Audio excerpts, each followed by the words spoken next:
scandaleuse. Une menace énorme qui vient d'être ouvertement mise en œuvre par la puissance impérialiste américaine en Afrique. Cette émission fait suite à l'information qui est tombée hier des bombardements intensifs menés par l'armée américaine sous le commandement du président Donald Trump à partir des navires de guerre positionnés dans le golfe de Guinée. Bombardements intensifs sur la terre africaine du Nigeria au motif de combattre les groupes terroristes accusés par Donald Trump d'assassiner les chrétiens. Il faut que ce soit très clair. Je vais démontrer d'une manière scientifiquement irréprochable que la lutte antiterroriste de Donald Trump contre Daesh au Nigeria est une arnaque impérialiste de plus contre l'Afrique. Je vous invite à rédiger la thèse. Tilana Ayasebe. Je vais démontrer que la lutte antiterroriste du président américain Donald Trump contre Daesh au Nigeria est une arnaque impérialiste de plus contre l'Afrique. Cette démonstration va se faire en 4 arguments fondamentaux. Je vous invite à noter que j'ai 4 arguments fondamentaux pour démontrer que la soi-disant lutte antiterroriste du président américain Donald Trump contre l'organisation terror-impérialiste Daesh est une arnaque de plus contre l'Afrique. Et à la fin de cette émission, je proposerai des recommandations fortes pour contrer le plan impérialiste du président américain Donald Trump contre l'Afrique. Car je ne me contente pas de dénoncer. Mon rôle en tant qu'intellectuel politique panafricaniste est de proposer des pistes de solution. Quand un problème se pose, il ne suffit pas d'avoir bien compris le problème, encore faut-il entrevoir comment on peut en sortir. Car un problème qui n'a pas de solution n'est pas un problème. C'est une fatalité du destin. Voici donc le premier argument qui me permet d'établir d'une manière incontestable que Donald Trump et les États-Unis ne sont pas en train de combattre le terrorisme au Nigeria comme ils le prétendent. Le premier argument, je vous invite à le noter, parce que par la suite, vous êtes aux États-Unis, au Canada, vous êtes en Europe, vous êtes en Asie, vous êtes partout en Afrique, vous êtes dans les îles des océans Atlantique et Indien. Vous aussi, vous devez monter au créneau pour contredire, pour démystifier ceux qui vont prétendre que l'Amérique est en train de combattre le terrorisme au Nigeria, en Afrique. Vous tous ici rassemblés, vous avez la même responsabilité que moi pour dénoncer l'arnaque impérialiste américaine. Et pour la dénoncer, il faut posséder des arguments. Il ne faut pas simplement posséder la colère, l'émotion. Il ne faut pas simplement être fâché.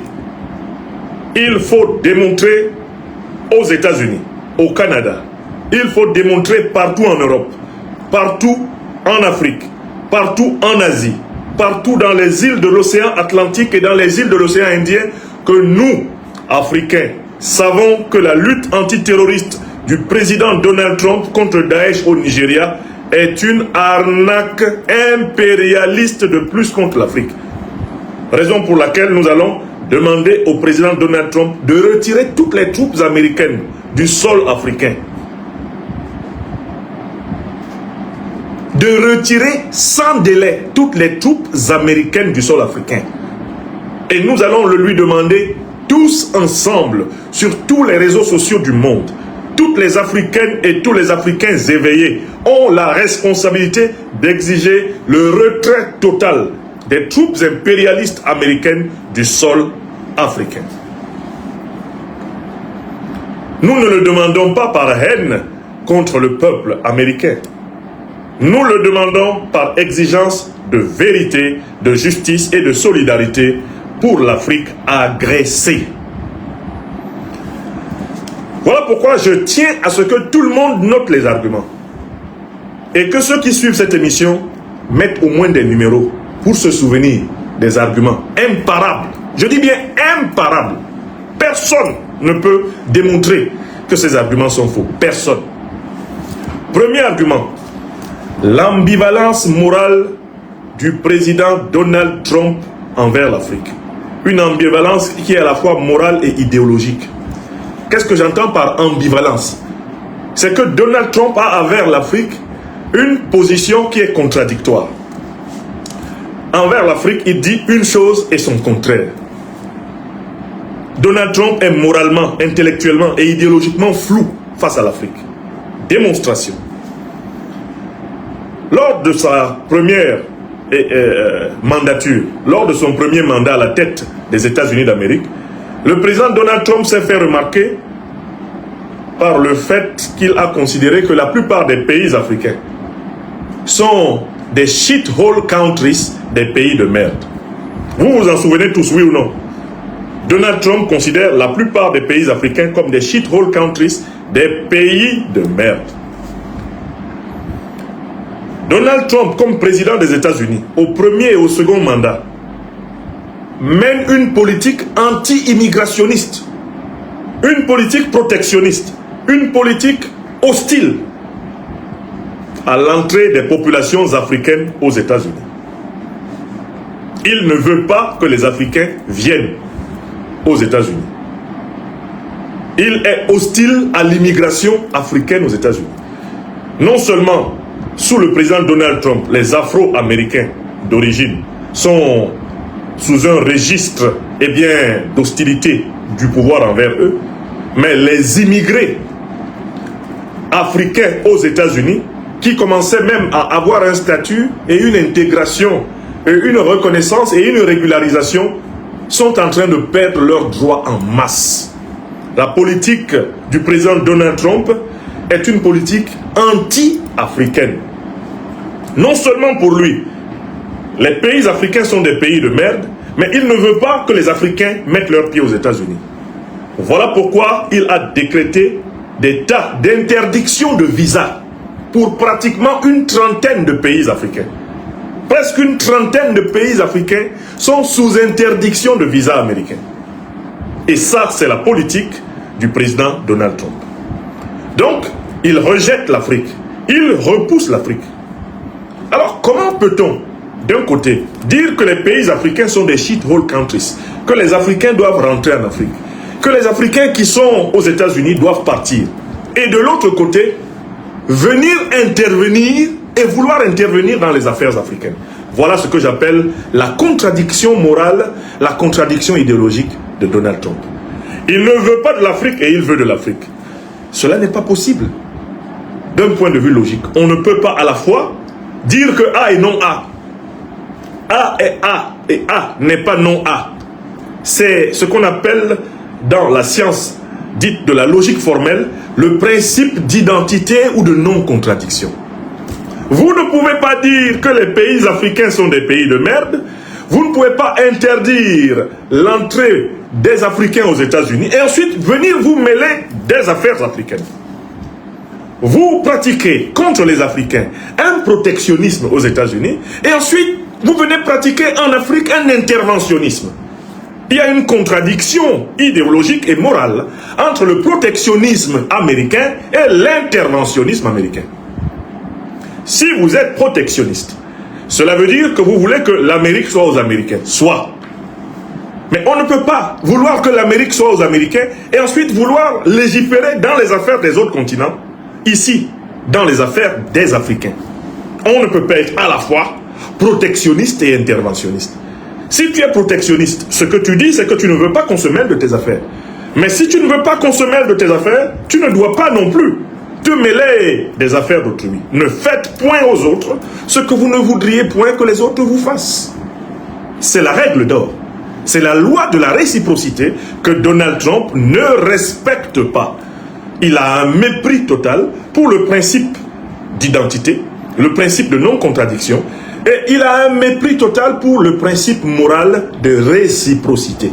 Ne faites point aux autres ce que vous ne voudriez point que les autres vous fassent. Donald Trump, lui, il fait aux autres ce qu'il ne voudrait pas que les autres lui fassent.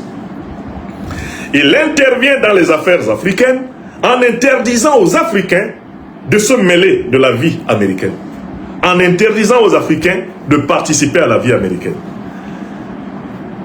Lui, il veut que l'Amérique soit un sanctuaire dans lequel la plupart des Africains sont tout naturellement exclus, mais il veut que l'Afrique soit le marchepied de l'interventionnisme américain. Voilà l'argument numéro 1, à savoir l'ambivalence et la contradiction morale de Donald Trump. En fait, finalement, ce ne sont pas les Africains qui intéressent Donald Trump.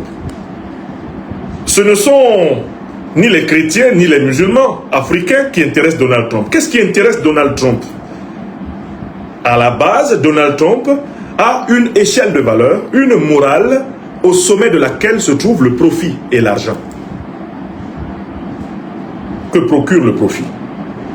Dans la pyramide morale des valeurs de Donald Trump, la valeur suprême, c'est l'argent.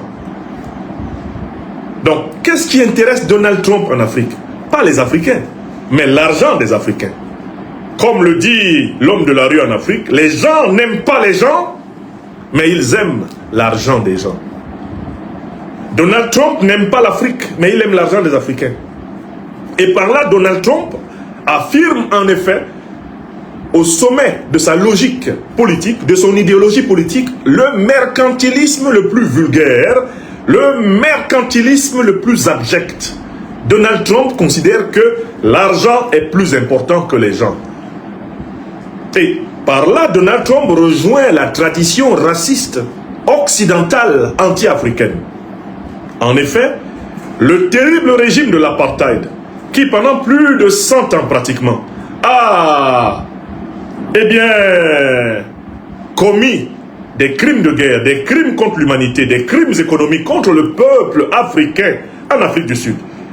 Ce régime avait, entre autres, un premier ministre qui s'appelait Vorster. Et ce Vorster a dit un jour une chose, que Donald Trump, en fait, in fine, est en train de nous redire. Vorster a dit que l'Afrique sera un paradis pour l'homme blanc lorsqu'elle sera débarrassée de tous les Africains. Voilà les propos du grand raciste sud-africain Vorster, Premier ministre de l'Afrique du Sud sous l'apartheid. L'Afrique, disait-il, sera un paradis pour l'homme blanc lorsqu'elle sera débarrassée de tous les Africains. Ainsi, pour le racisme impérialiste occidental, l'objectif est très clair. Éradiquer la population africaine pour s'emparer des richesses et des terres de l'Afrique. Donald Trump s'inscrit dans cette tradition odieuse, criminelle. Il s'inscrit dans cette tradition immorale, abjecte, inhumaine. Il est intéressé par l'or, le pétrole, le manganèse, le gaz, le bauxite, le lithium, l'uranium. Il est intéressé par le bois, le café, le cacao, le coton. Il est intéressé par le bauxite, l'aluminium. Il est intéressé par les richesses africaines. Il en est avide. Il est habité par une cupidité sans borne. Son ambition est de mettre la main sur les richesses africaines. Mais pour cela, précisément, il ressent, Donald Trump, comme Vorster, le besoin de se débarrasser des Africains. C'est donc la continuité du projet d'une Afrique sans les Africains qui est le fondement de l'interventionnisme de Donald Trump en Afrique. Et ça, c'est le premier argument de notre démonstration. Est-ce que vous avez compris le premier argument? L'ambivalence morale de Trump. Le double langage. Je ne veux pas l'Afrique, mais je veux les richesses de l'Afrique. Je ne veux pas les Africains, mais je veux les richesses des Africains. L'Afrique est un continent de merde. L'Afrique est un réseau de pays de merde. Mais je viens dans ces pays de merde avec mon armée. Je viens dans ces pays de merde que je rejette avec mes navires de guerre. Et j'engage des bombardements sur le territoire africain. Alors que je n'accepterai pas qu'une seule armée africaine procède à des bombardements sur le territoire américain. Donc voilà le premier argument. Et j'espère que tout le monde l'a noté. l'ambivalence morale de Donald Trump envers l'Afrique révèle en réalité que sa pyramide des valeurs a à son sommet le mercantilisme le plus vulgaire et le plus abject. Donald Trump participe du projet impérialiste et raciste d'une Afrique sans les Africains. Il souhaite débarrasser le continent africain de la population africaine afin de s'emparer des richesses et des terres africaines. Et en cela, Donald Trump appartient à la longue lignée de la tradition négrière, colonialiste, néocolonialiste et impérialiste occidentale et moyen-orientale contre le peuple africain. Écrivez ça. Tilana Yom-I. Écrivez ça. Et n'oubliez pas de le répéter avec argumentation et démonstration partout en Amérique, partout en Europe, partout en Asie, partout en Afrique et dans les îles des océans Atlantiques et Indiens. Il faut que cette vérité éclate sur l'idéologie foncièrement raciste, criminelle, cupide, abjecte, matérialiste, mercantiliste du businessman qui dirige les États-Unis, Donald Trump. Maintenant, je passe au deuxième argument. Pourquoi la lutte antiterroriste de Donald Trump contre Daesh au Nigeria est une arnaque impérialiste de plus contre l'Afrique? Argument numéro 2. Est-ce que vous écrivez? Vous êtes ici dans la classe de l'Université libre de l'Afrique des libertés. Rien de ce que nous disons n'est dit sans preuve. Deuxième preuve. Le docteur des preuves est au travail. Le prétexte trumpien de la protection des chrétiens est un voile comparable à tous les autres prétextes des guerres américaines dans le monde. Trump dit qu'il bombarde Daesh parce que Daesh tue les chrétiens. Et on reconnaît dans ce prétexte affiché par Donald Trump la manière inimitable de s'asseoir de l'impérialisme américain dans toutes les guerres qu'il a proférées dans le monde depuis plusieurs décennies. Petit rappel qui sauve l'âme. On va prendre quelques guerres américaines pour que vous compreniez que l'Amérique ment toujours avant d'attaquer pour piller. Je recommence. Quelques exemples de guerres américaines avec les prétextes et les motifs réels. Exemples qui vont vous permettre de comprendre que l'Amérique commence toujours par mentir avant d'agresser pour piller. Mentir pour agresser, agresser pour piller. Ce sont les trois étapes de la ruse de l'impérialisme américain. 1. Le mensonge, l'empire du mensonge, comme l'a dit Noam Chomsky. 2. L'agression barbare, délibérée, en violation de tout droit national ou international. Et puis 3. Le pillage. Le pillage qui est le réflexe de l'Occident affamé, l'Occident qui s'estime maudit parce qu'il a une terre dépourvue de matières premières faramineuses comme notre mère l'Afrique. Je prends la guerre menée par les États-Unis en Irak. Il vous souviendra que dans les années 90 et dans les années 2000, les États-Unis se sont adonnés à une guerre d'agression terrible, sauvage et barbare contre l'Irak.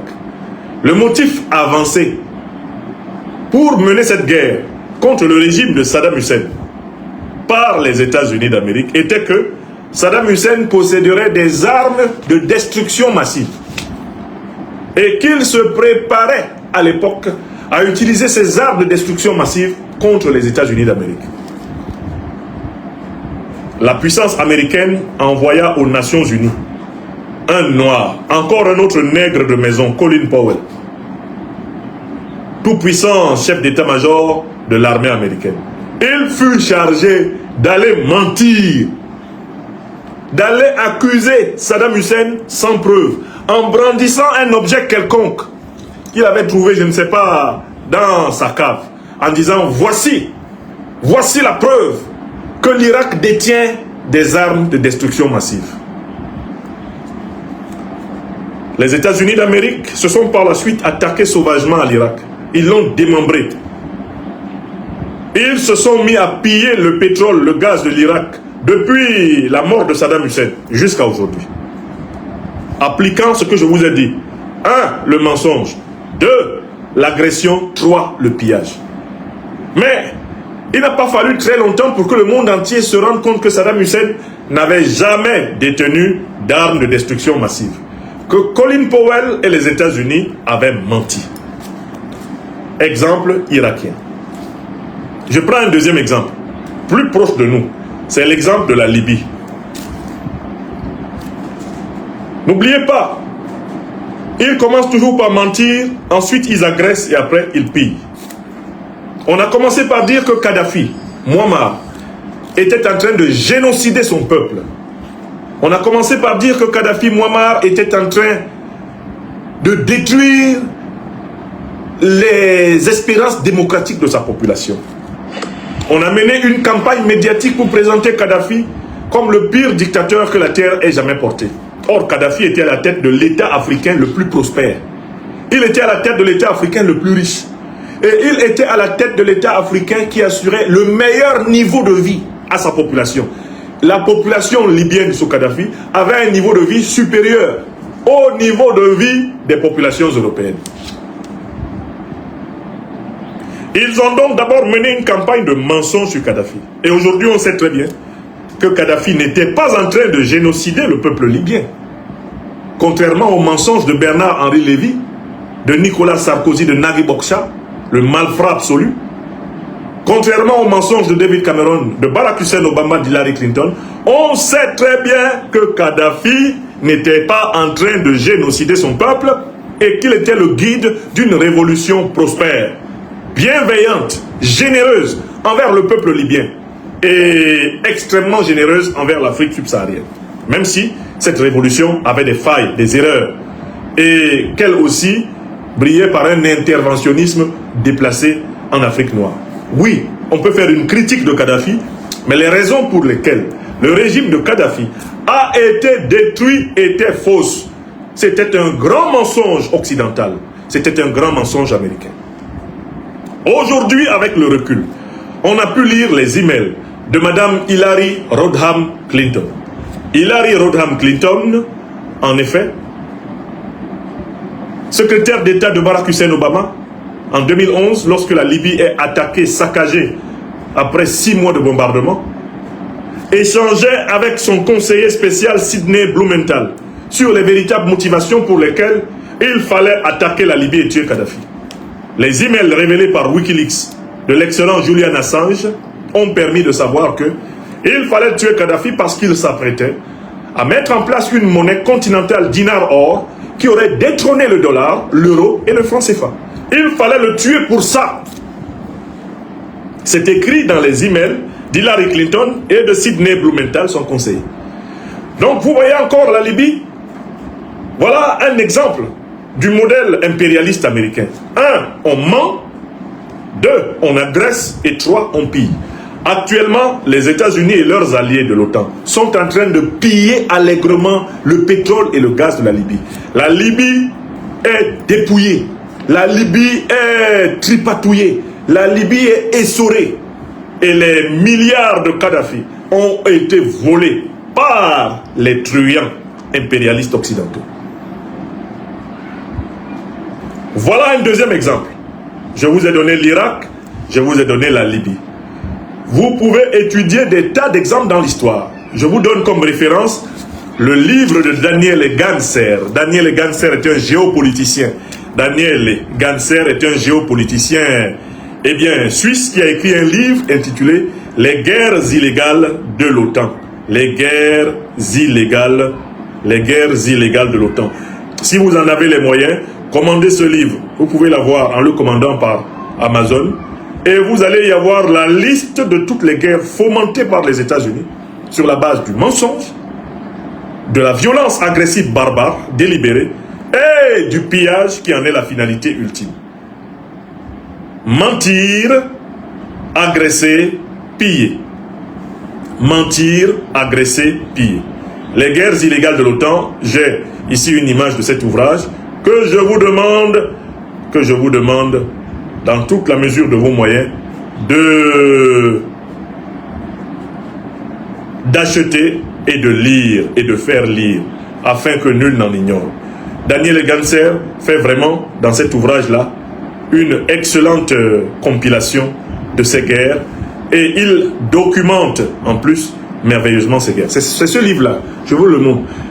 Il est dans ma bibliothèque en Normandie. Je ne l'ai pas amené ici à l'Institut de l'Afrique des Libertés à Bamako, mais j'en commanderai un exemplaire qui sera dans la bibliothèque de l'Institut ici au Mali et qui pourra être exploité lors des séminaires de formation. Donc, les guerres illégales de l'OTAN. Vous pouvez l'acheter, ce livre. Vous pouvez facilement l'acheter via la plateforme Amazon. Je vous le montre. Les guerres illégales de l'OTAN. L'auteur s'appelle Daniel Ganser. Daniel Ganser. D'accord? Ganser, G-A-N-S-E-R. Vous pourrez toujours revenir sur l'émission à l'endroit où j'ai affiché le livre ou bien noter le nom de l'auteur et commander sur Amazon et être livré. C'est une chronique qui va de la guerre, des guerres américaines à Cuba jusqu'aux guerres américaines en Syrie, en passant par la Libye. D'accord? Tout est documenté ici. Et l'avantage de Daniel Ganser, c'est qu'il utilise la documentation officielle américaine. C'est-à-dire tout ce qui a été déclassifié officiellement aux États-Unis. C'est cela qui est la base même des analyses de Daniel Ganser. De telle façon que personne ne peut dire qu'il ment. Car ce qu'il dit est documenté par les sources officielles américaines elles-mêmes. Selon la méthode que nous avons employée pour notre livre L'impérial terrorisme, l'art de manger notre piment dans la bouche de l'ennemi. Donc, quand Donald Trump bombarde le Nigeria au prétexte qu'il veut protéger les chrétiens, vous avez compris quoi? Il ment. D'abord, pourquoi est-ce qu'il ment? Il ment parce que, en fait, tous les prétextes que les Américains ont utilisés avant lui pour bombarder des tas de pays dans le monde étaient des mensonges. Donc, il appartient à la tradition mensongère qui dirige les États-Unis. Mais, il ment parce que Donald Trump lui-même n'est pas un chrétien. Il est connu comme un homme à frasques, dont la vie quotidienne, dont la vie personnelle est aux antipodes des valeurs du christianisme. C'est un individu qui est connu pour être un haineux de proximité. De nombreuses femmes américaines se sont plaintes de son comportement méprisant envers elles. Tout son itinéraire est marqué par des scandales de mœurs liés à son rapport instrumental et mercantiliste au monde féminin. Il traîne dessus ce terrain des casseroles terribles. Et actuellement même, lui-même est cité dans l'affaire Epstein. La fameuse île de la perversion dans laquelle plusieurs dirigeants, criminels occidentaux, sont allés se livrer au stupre et à la fornication dans des conditions absolument abominables, immondes. Donc, Donald Trump là, ne peut pas défendre les chrétiens car lui-même n'en est pas un. Si Donald Trump est chrétien, ça veut dire donc que le christianisme, c'est du crétinisme. Ça, c'est un. Il n'est pas chrétien. De deux, Donald Trump ne peut pas aimer les noirs chrétiens du Nigeria, alors qu'il déteste déjà les noirs chrétiens des États-Unis. Et qu'il est l'un des dirigeants les plus ouvertement racistes et méprisants envers les noirs aux États-Unis. Il est l'un des dirigeants qui démantèle toutes les politiques de discrimination positive qui ont été mises en place pour compenser l'inégalité multiséculaire subie par les Noirs aux États-Unis. C'est un dirigeant anti-noir. Donc quelqu'un ne peut pas détester les Noirs américains et être amoureux des Noirs nigériens. Il y a un problème là, les gars. Mes chers frères et sœurs, il y a un problème. Comment un président qui est un anti-africain notoire aux États-Unis va prétendre venir défendre des Africains en Afrique? Celui qui ne peut pas le moins défendre les Africains aux États-Unis ne peut pas le plus traverser l'océan Atlantique pour venir défendre les Africains en Afrique. Donc, un, il n'est pas chrétien. Deux, il n'aime pas les Noirs, il est raciste. Il est raciste. Donc, on ne peut pas croire que Donald Trump soit en train de bombarder le Nigeria par amour pour les Africains. Parce qu'il n'aime pas déjà les Africains américains.